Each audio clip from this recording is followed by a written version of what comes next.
Painted dogs, also known as African wild dogs, are part of the Canidae family and are carnivores. They live in sub-Saharan Africa and typically roam open plains and sparse woodland.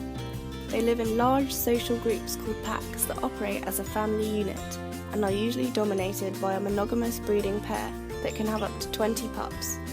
Painted dogs hunt cooperatively as a pack and so can take down large prey, for example wildebeests. Unfortunately, painted dogs are an endangered species with only around 6,000 left.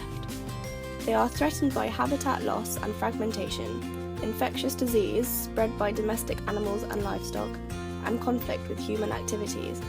They are also killed, more specifically by poachers and getting trapped in snares, as well as being hunted for bushmeat and export for the pet trade.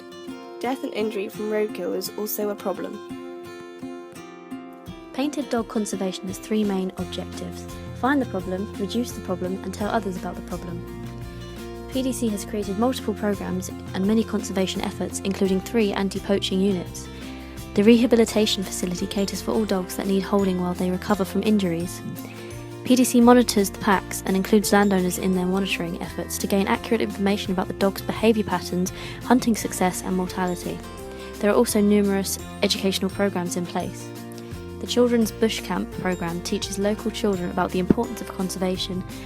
In the Arts Centre, local people are encouraged to create artwork such as sculptures out of the snares and wires left by the poachers, bringing the painted dogs closer to the local people. Painted Dog Conservation is a non-profit organisation founded in 1992.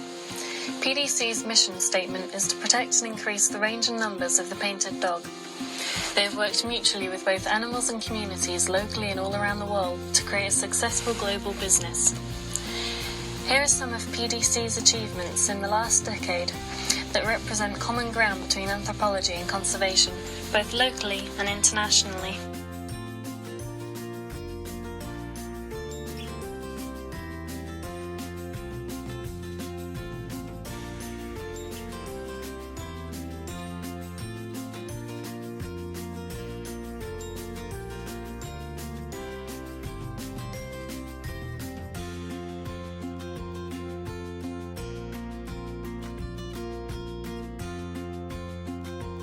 PDC teaches valuable skills that locals can use not only with the conservation of painted dogs, but also with biological farming, community gardening and other outdoor projects.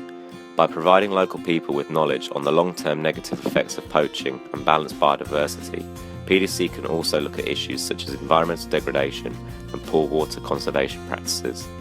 Local people are taught how to be more sustainable within their environment and how to live alongside the painted dogs in an almost symbiotic way.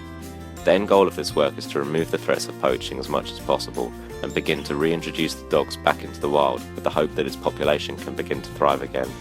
The work is still ongoing, but reintroduction is beginning to take place on Starvation Island in Zimbabwe, where pack monitoring is ever present. PDC realised that Zimbabwe's wilderness is now borderland between species, where the benefits of protecting one animal affects the quality of life of another. PDC shows how the conservation of painted dogs and the anthropology of local people combine to create common ground between the two fields.